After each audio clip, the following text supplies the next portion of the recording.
Hi ಎಲ್ರಿಗೂ ನಮಸ್ಕಾರ. ನಾನು ಮೌನೇಶ್ವರ. ಎಲ್ರಿಗೂ ಶ್ರೀಕೃಷ್ಣ ಜನ್ಮಾಷ್ಟಮಿಯ ಹಾರ್ದಿಕ ಶುಭಾಶಯಗಳು.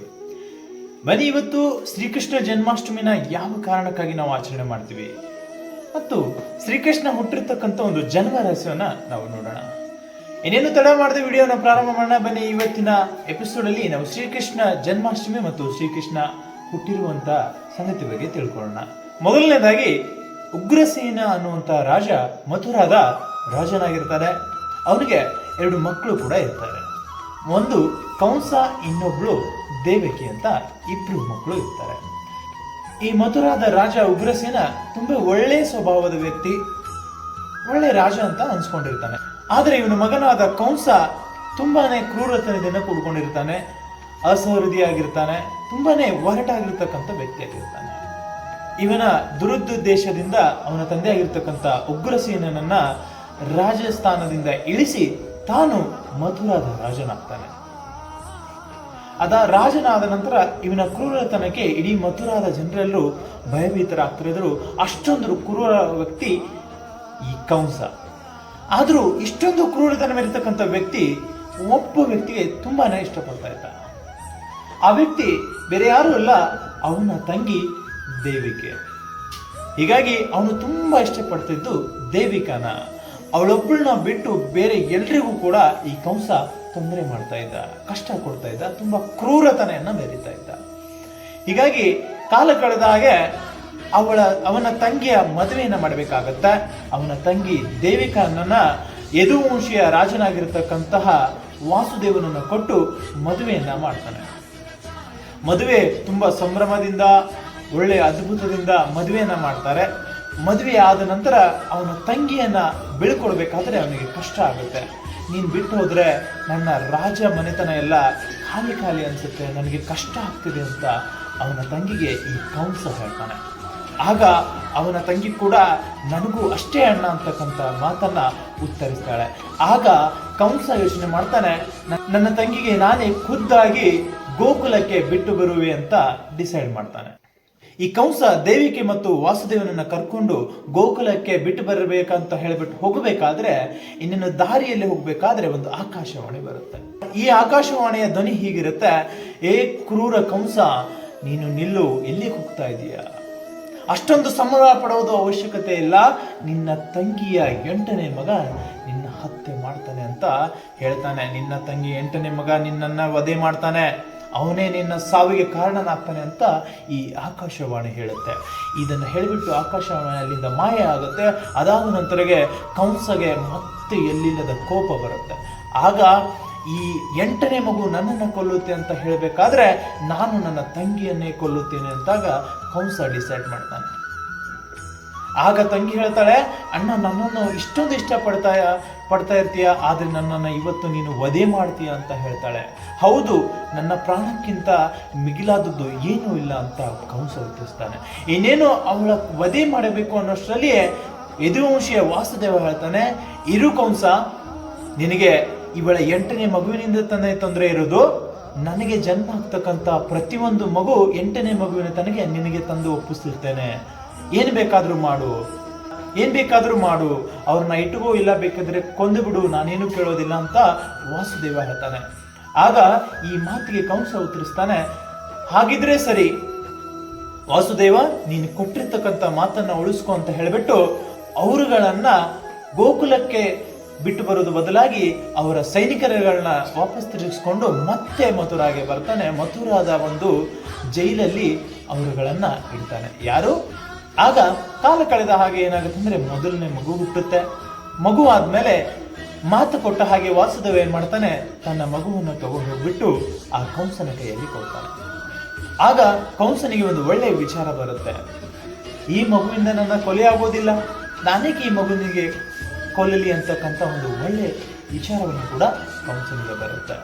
ಇದನ್ನು ದೇವಲೋಕದಲ್ಲಿರ್ತಕ್ಕಂಥ ನಾರದ ಮುನಿಗಳು ನೋಡ್ತಾರೆ.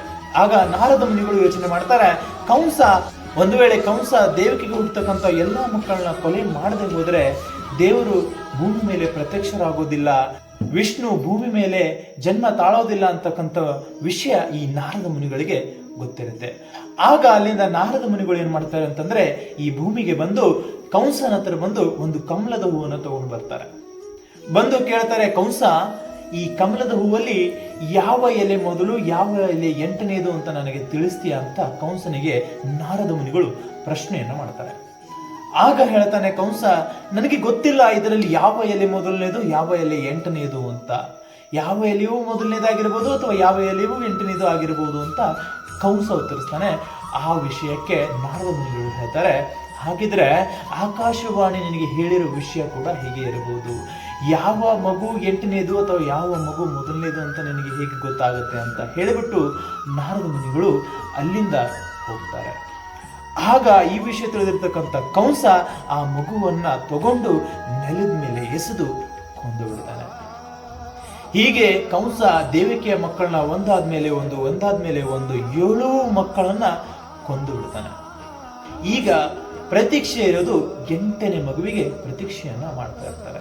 ಆಗ ಶ್ರಾವಣ ಮಾಸದ 8ನೇ ತಿಥಿ ಇರುತ್ತೆ. ಆ ದಿವಸ ಅಲ್ಲಿ ಬಿರುಗಾಳಿ, ಮಳೆ, ಕತ್ತಲಾದ ಮೋಡಗಳು ಕೂಡ ಆವರಿಸಿಕೊಂಡಿರುತ್ತೆ. ಅದಾದ ಮೇಲೆ ದೇವಕಿ ವಾಸುದೇವನಿಗೆ ಹೇಳ್ತಾಳೆ, ವಾಸುದೇವ, ನೀನೇ ಏನಾದ್ರೂ ಮಾಡಿ ನನ್ನ ಮಗುವನ್ನು ರಕ್ಷಣೆ ಮಾಡು, ಆ ಭಗವಂತ ವಿಷ್ಣುವಲ್ಲಿ ಕೇಳಿಕೋ ಅಂತ ಹೇಳಿದಾಗ ವಿಷ್ಣು ದೇವನಿಗೆ ಪ್ರಾರ್ಥನೆ ಮಾಡಬೇಕಾದ್ರೆ ಅಷ್ಟರಲ್ಲಿಯೇ ವಿಷ್ಣು ಭಗವಂತ ಪ್ರತ್ಯಕ್ಷ ಆಗ್ತಾರೆ. ಪ್ರತ್ಯಕ್ಷ ಆಗ್ಬಿಟ್ಟು ವಾಸುದೇವನಿಗೆ ಹೇಳ್ತಾರೆ, ವಾಸುದೇವ, ನಿನ್ನ ಭಕ್ತಿಗೆ ನಾನು ಮೆಚ್ಚಿದ್ದೇನೆ. ನಿನ್ನ 8ನೇ ಮಗುವಾಗಿ ನಾನೇ ಜನ್ಮ ತಾಳುತ್ತೇನೆ. ಗೋಕುಲದಲ್ಲಿರ್ತಕ್ಕಂಥ ನಂದನಿಗೆ ಒಂದು ಕನ್ಯೆ ಹುಟ್ಟಿದೆ. ನೀನು ಈ ಮಗುವನ್ನು ತಗೊಂಡು ಹೋಗ್ಬಿಟ್ಟು ಅಲ್ಲಿಟ್ಟು ಆ ಕನ್ಯೆಯನ್ನು ತಗೊಂಡು ಬಾ ಅಂತ ವಿಷ್ಣುದೇವರು ಹೇಳಿಬಿಟ್ಟು ಆಗ ವಿಷ್ಣುದೇವರು ಅಲ್ಲಿಂದ ಮಾಯ ಆಗ್ತಾರೆ. ನಂತರ ಶ್ರೀಕೃಷ್ಣ ಅಲ್ಲಿ ಜನ್ಮ ತಾಳ್ತಾರೆ 8ನೇ ಮಗುವಾಗಿ. ಆಗ ಆ ಮಗು ಜನ್ಮ ತಾಳಿದ ತಕ್ಷಣ ಅಲ್ಲಿರ್ತಕ್ಕಂಥ ಎಲ್ಲ ಸೈನಿಕರು ಗಾಢ ನಿದ್ದೆಗೆ ಜಾರ್ತಾರೆ ಮತ್ತು ಆ ಜೈಲಿನ ಬಾಗಿಲು ತಾನಾಗಿಯೇ ತೆರೆದುಕೊಳ್ಳುತ್ತೆ. ಇದೆಲ್ಲವೂ ಮಾಯ ಅಂತ ಹೇಳಿಬಿಟ್ಟು ವಾಸುದೇವ ಏನ್ ಮಾಡ್ತಾನೆ ಅಂತಂದ್ರೆ ದೇವಿಕೆ ಹತ್ರ ಇರತಕ್ಕಂಥ ಮಗುವನ್ನು ತಗೊಂಡು ಆ ಒಂದು ಬುಟ್ಟಿಯಲ್ಲಿ ಇಟ್ಟು ಆ ವಿಷ್ಣುವಿನ ಮತ್ತೊಂದು ಅವತಾರ ಶೇಷನಾಗನನ್ನ ಅವನ ರಕ್ಷಣೆಗೆ ಇಟ್ಟುಬಿಟ್ಟು ತಗೊಂಡು ಹೋಗ್ತಾರೆ. ಅಷ್ಟರಲ್ಲಿ ಎಲ್ಲ ಸೈನಿಕರು ಗಾಢ ನಿದ್ದೆಯಲ್ಲಿರ್ತಾರೆ. ಬಾಗಿಲುಗಳು ತಾನಾಗಿ ಓಪನ್ ಆಗುತ್ತೆ. ಹೀಗೆ ವಾಸುದೇವ ಹೋಗ್ತಾ ಇರಬೇಕಾದ್ರೆ ಹಾದಿಯ ಮಧ್ಯದಲ್ಲಿ ಒಂದು ನದಿ ಬರುತ್ತೆ, ಯಮುನಾ ನದಿ ಬರುತ್ತೆ. ಆಗ ಯೋಚನೆ ಮಾಡಬೇಕಾದ್ರೆ ಯಮುನಾ ನದಿ ಕೂಡ ವಾಸುದೇವನಿಗೆ ದಾರಿ ಮಾಡಿಕೊಡುತ್ತೆ. ಆಶ್ಚರ್ಯ ಏನಂತಂದ್ರೆ ಅಲ್ಲಿಂದ ನದಿಯಲ್ಲಿಂದ ವಾಸುದೇವ ಅವರು ನಡ್ಕೊಂಡು ಹೋಗ್ತಾರೆ. ನಡ್ಕೊಂಡು ಹೋಗ್ಬಿಟ್ಟು ಅವನ ಮಿತ್ರನಾಗಿರ್ತಕ್ಕಂಥ ನಂದನ ಮನೆಗೆ ಹೋಗ್ಬಿಟ್ಟು ಈ ಮಗುವನ್ನ ಇಟ್ಟು ಆ ಕನ್ಯೆಯನ್ನ ತಗೊಂಡು ಬರ್ತಾರೆ.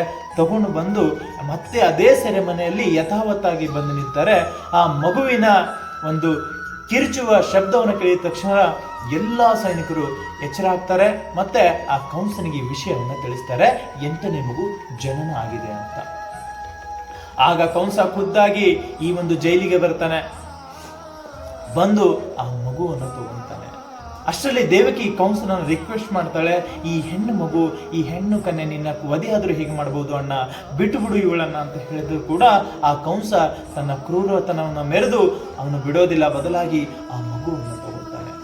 ಮಗುವನ್ನ ತಗೊಂಡು ತಕ್ಷಣ ಆ ಮಗು ಗಾಳಿಯಲ್ಲಿ ಹಾರಿಬಿಡುತ್ತೆ. ಗಾಳಿಯಲ್ಲಿ ಮಗು ಹಾರಿ ದುರ್ಗಾ ಮಾತೆಯಾಗಿ ಪರಿವರ್ತನೆ ಆಗತ್ತೆ. ಆಗ ದುರ್ಗಾ ಮಾತೆ ಹೇಳ್ತಾರೆ, ಅರೆ ಕ್ರೂರ ಕಂಸ, ಈ ಅಮಾಯಕಿ ಕನ್ಯೆಯನ್ನ ಕೊಂದಲಿಕ್ಕೆ ಹೋಗ್ತಾ ಇದೆಯಲ್ಲ, ನೀನು ಕೊಲ್ಲಲಿಕ್ಕೆ ಬಯಸ್ತಿರ್ತಕ್ಕಂಥ ಮಗು ನಾನಲ್ಲ, ನೀನು ಕೊಲ್ಲಲಿಕ್ಕೆ ಬಯಸ್ತಿರ್ತಕ್ಕಂಥ ಮಗು ಈಗಾಗಲೇ ಗೋಕುಲ ಸೇರ್ಕೊಂಡಿದೆ, ಅಲ್ಲಿದೆ.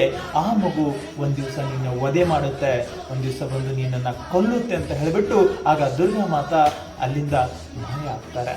ಹೀಗಾಗಿ ಈ ಕೃಷ್ಣ ಹುಟ್ಟಿದ ದಿವಸ ಗೋಕುಲದಲ್ಲಿ ಎಲ್ಲ ಸಂಭ್ರಮಾಚರಣೆ ತಯಾರಿಗಳು ನಡೀತಾ ಇರುತ್ತೆ.